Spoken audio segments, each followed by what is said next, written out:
listening to Alabama the Beautiful with cosmetic surgeon Dr. James Koehler and Kirstin Jarvis. Hey, Dr. Koehler. Hey, Kirstin. Would you like to know what we're talking about today? Sure. We're talking about to stage or not to stage. Has this been on your mind lately?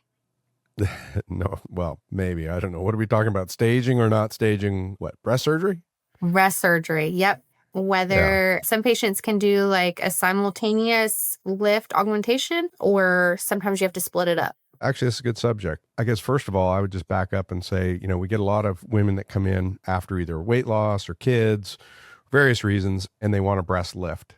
And so I guess the first thing that we have to do is educate people what a breast lift will and won't do. Of course, I always tell people I'd rather call it a de-sagging procedure because that more accurately describes what's going to happen. Basically, with a lift, you're relocating the nipple back where it's supposed to be and then removing the sagging breast tissue that hangs below the crease of the breast. But it doesn't really give you any more fullness in the upper part of the breast. And so a lot of times when people come in for a breast lift, they're not coming in with even the thought of an implant, but we have to talk to them about that because if they're wanting to restore that fullness in the upper part of the breast, that usually requires an implant. And there's been a lot of techniques to try to do that without an implant. And I think there's some ways that you can do that, but the most predictable and successful way is with an implant. And so then there comes the issue of, well, can you do it at the same time or do they have to separate it? There was a good study done years ago that looked at the revision rate of doing breast lifts and augmentations at the same time. And in that paper, which a lot of people quote as part of their informed consent process, is that about 25% of people that undergo a simultaneous breast lift and augmentation procedure are going to need some type of a revision. Now, that could range from something minor as like a scar revision to something more involved like repositioning an implant, but 25% is kind of a high rate. And it's by far the most complex breast procedure that cosmetic surgeons do. When you're doing an implant and a lift and somebody's laying down and it looks completely different than when they're standing up, to get everything all lined up and perfectly matched is quite a challenge, actually. There's a lot of surgeons that won't even just flat out will not do a lift and an augmentation at the same time because of the higher reported revision rate. But I would say a lot of doctors do them at the same time, but there are reasons when we don't. What are some reasons why you would do a lift and augmentation separately, or are there benefits to either approach? Well, I would say if we can do it at the same time, we certainly like to do it at the same time as one anesthetic, one recovery. So that's what everybody wants. And I'd say probably 80% of the time we can do that. The subset of patients that and even when I give you this list of people in my head that I kind of think these are the ones that I tend to stage, some of these can be done at the same time. It depends. But typically the ones that I'm going to recommend staging are massive weight loss patients. And the reason those patients sometimes need to be staged is because a lot of times we're going to be doing a really significant lift and I'm moving their nipple a really significant distance. I also want to remove as much tissue as I possibly can to kind of get that breast perky and the skin envelope a little tighter. And so then I'll come back later and do the implant. But there are cases where I do them at the same time. Another big reason for staging it is women who have significant asymmetries. And I'm not talking like just a little bit of difference, but women who've got like one breast might be a couple cup sizes bigger than the other side. And in those cases, we're going to be doing a reduction on one side and a lift on the other. Sometimes those patients benefit from staging it because we may not get it 100% perfect with the reduction and the lift. And then it gives us a second opportunity to kind of make adjustments with the implant volume or whatever to kind of get them as close as we can. So that would be another reason. Another pretty common reason where I separate it is in women that have tuberous breasts. So in those women, their breasts have a tubular type of shape, and they oftentimes have asymmetries that go along with them. First thing I want to do is correct the tuberous deformity, because if that's not corrected properly and you put an implant in, then you've got like an implant with this sort of tuberous mound on top of it, and it doesn't look good. Again, these are just a few of the reasons why we might want to separate it. And then I guess one other reason is the most obvious, which is patient choice, because I'll tell people like there's a higher associated revision rate with doing a simultaneous procedure. And some people are very worried about scars. And of course, scars always heal better when they're not under tension.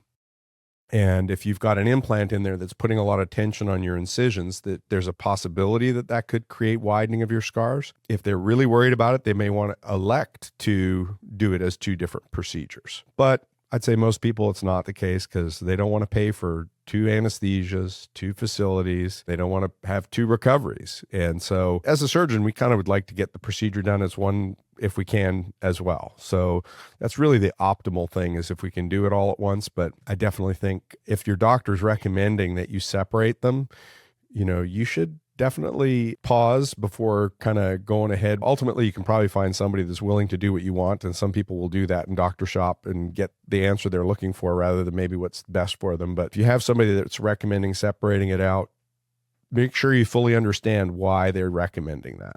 So in the stage approach, which procedure is usually done first? The lift, for sure. I would never do it the other way around. I mean, I'm not saying you couldn't do it the other way around, but like if you've got, let's say, droopy breasts and we put the implants in and now you've got like implant with breasts hanging over the top of the implant, if they decide not to go ahead with the second part, it's kind of not a good look for you. But if you do the lift and you choose not to do an implant, which we see sometimes, right? Sometimes people get a breast lift and they really weren't maybe keen on an implant in the first place, which is another reason why you might stage it. So some people are like, well, do I really need an implant? And the answer is, well, you don't need one. Nobody needs it ever, but you might benefit from it and you might want one. So if you stage it, you've got the opportunity, like, let's get the breast lift. And if you like it, great, we're done. No more surgery. But if you don't and you want more fullness, then you put the implant in. So the lift is always done as a first-time procedure. So if you stage the procedures, how much time do you normally wait in between the two surgeries? Yeah, the minimum amount of time is 3 months. So I've had people that had a breast lift and waited a whole year or longer for various reasons, whether it's financial, recovery time, family issues, whatever. So there's not a maximum time because you can do it whenever, but the minimum is typically 3 months because we want to allow those incisions to mature enough to where when we do put the implant in, that they're not going to widen the scars and all that kind of stuff. It's been discussed possibly in some of our other podcasts that if somebody needs a staged lift augmentation, you will not budge on that decision. Well, is that true? I'm getting harder and harder to convince. The problem is listen, as this doctor or the surgeon taking care of the patient, like, we want our patients to be happy. We want to give them the result they want, and we want to give them the recovery they want and all of these things. But sometimes you can't have what you want. Well, I say talked into. I mean, people don't talk you into it, but like if you're on the fence of like, and in your gut, you're like, no, this really needs to be staged. I've been down this road.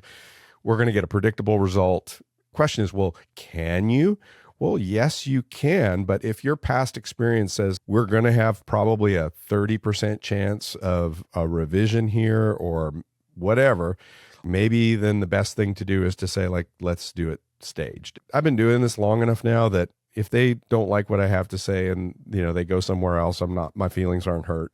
Find who you want. I generally try to be respectful of what patients are wanting in terms of recovery and all that sort of thing. So usually if I'm saying no, I've got a good reason. So it's not just caught me on a bad day and I'm like, yeah, no, you got to have two surgeries.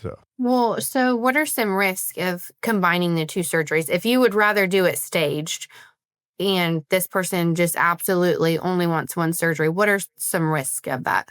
Well, I mean, if the tissue envelope is too tight, for instance, sometimes if there's like a tuberous breast, I mean, skin might be really tight by the time you've done that. And if they want an implant, you might have to go with a smaller implant just to get one in. Or if you do put the implant in that they want, incisions may just be under too much tension and they may just open up. You could have an implant exposed. You could have healing issues.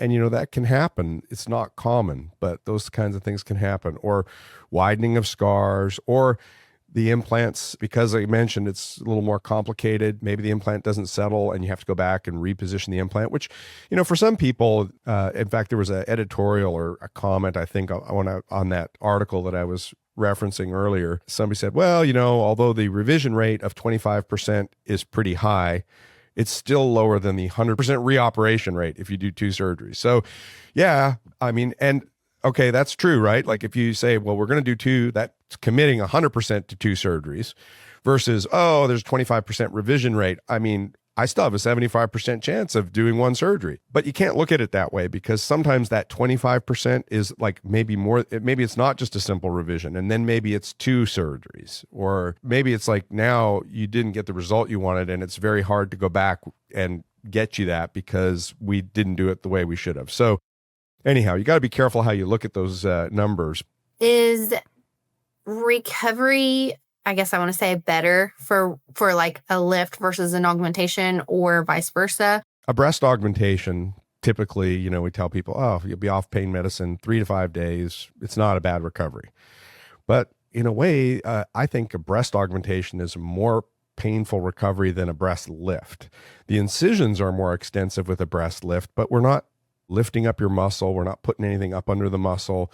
It's really just skin incisions and removing some breast tissue. So I'd say both of them are not big recoveries individually. Each one of them is less than a week of recovery. You'll be off pain medicine for sure in a week. I've heard that from patients that their recovery from their lift was a little bit easier than their augmentation. Yeah, it usually is. I mean, and a breast augmentation is not a big recovery. So does the size of your implants matter as far as recovery goes? If a person gets a 250cc implant versus somebody who gets a 600, will they have a difference in recovery, do you think? Possibly, but I've not noticed a correlation. I think some people are tougher than others. You can put a small implant in somebody and they can be very uncomfortable. And I have people that get the biggest implant you can get and they're fine as can be. They're happy, and they're not hurting. So I don't know. I mean, I think obviously it could probably have an impact, but I don't think there's a direct correlation. In terms of cost, is there a benefit to doing both procedures at the same time? Yeah, there is. It's not a huge amount, but there's a difference. In the cases where we are purposely staging it, we've kind of discounted the second procedure to where we're like, okay, well, it's not exactly the same as doing it at the same time, but we don't want you making the decision purely based off of price. So we try to do our best. There is added cost than doing it once. I mean, there's 2 surgical setups, 2 everything. So it is a little bit more expensive, but we try to at least accommodate that to a certain extent. Right, because it's not their fault that their anatomy causes them to have 2 separate surgeries. And it's not our fault either, right? So it's kind of like we try to split the difference and go, okay, like we're going to cover our cost and it's going to be a little bit more, but we're not like charging it out like 2 identical separate surgeries. So do you customize plans based on each individual person's anatomy and goals? Always. I mean, that should be the number one for everybody. I mean, nothing is cookie cutter. Not even with not augmentations or lifts or anything. I mean, you do that with everything. Yeah, a lot of the procedures we do are very, very similar. I think that where you tend to recognize this the most is with your staff, because you'll do something the same way maybe 95 times out of 100. And then 5 times out of 100, it's done differently.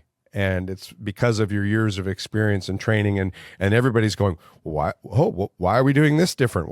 And it's because people are not the same, and recognizing those little differences and also your years of experience are what tell you like this is a case. And that's where you are getting paid, is for being able to recognize when something falls outside of this is the way we always do it. And so, yeah, a lot of cases are very similar, but absolutely we always go into it with this, what is different about this patient and do we have to do anything differently or not?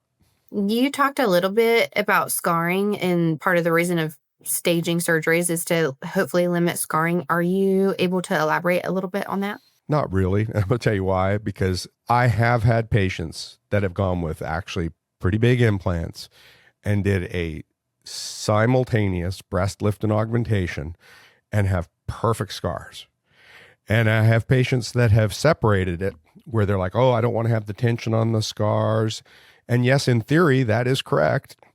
But we also know people heal differently. And so some people just tend to heal better regardless of the circumstances. And so some of it is patient, some of it is surgical technique, and there can be other factors that come into play too. But the point is that it's not predictable. But I can tell people factors that allow for better healing, and definitely incisions that are not under excessive tension will heal better typically than those that aren't.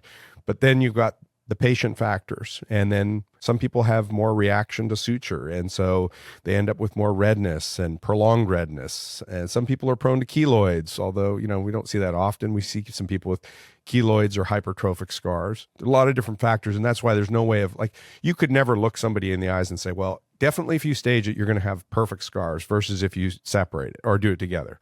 You can't say that. But I can tell you that if you're asking me things that will potentially improve it, that's one. Let's talk about the importance of realistic expectations and thorough consultations and pre-op appointments. Yeah, realistic expectations is very important for all surgeries. And I think that comes from looking at the doctor's before and after photos, trying to pick people that look similar to you, showing the doctor pictures maybe of what your expectations are, because your doctor may look at it and go, yeah, no, we cannot get that. That's just not possible. Or they might be, yeah, absolutely, we can get that. Discussion back and forth, building realistic expectations for all procedures is very important because, nobody's got a magic wand. Like we just talked about, there are things that are within the doctor's realm, like their experience, their technique, all of those things. That's the things the doctor can control. But I can't control your body's inflammatory response. I can't control how your tissues tend to heal because you make the same incision, just an incision, nothing else. You make on 10 different people and it can heal very different in 10 different people. So what was your other question? The expectations and thorough consults and pre-ops. Oh, well, yeah. I mean, I think at our practice, we try to be pretty thorough, especially at the preoperative appointment. And that's partly with just trying to make sure that you understand what your role in how taking care of things. Give you an example. I think we've mentioned it before in one of our podcasts, but I had a patient that had a tummy tuck and was in a hot tub, several weeks after surgery, got a bad infection and, ended up being fine, but you can't get in a hot tub 2 weeks after surgery. That's no. You can't do that. That's what the importance of the preoperative appointment is to kind of go through the do's and don'ts of things that you can control as part of your healing process. And so we try to be thorough with that so that there's no misunderstandings there and that, again, you end up with the best possible chance of a good result. Exactly. Do you want to add anything? No, I'm all done. You're all done. Yeah, I've been talking for, it seems like a while here. I did too much talking. I'm done. That's unusual for you. Yeah. Okay. All right. Do you have a burning question for Dr. Koehler or me? You can leave us a voicemail on our podcast website at alabamathebeautifulpodcast.com. We'd love to hear from you. Thanks, Dr. Koehler. Thanks, Kirstin. Get back to making Alabama beautiful. All right. Got a question for Dr. Koehler? Leave us a voicemail at alabamathebeautifulpodcast.com.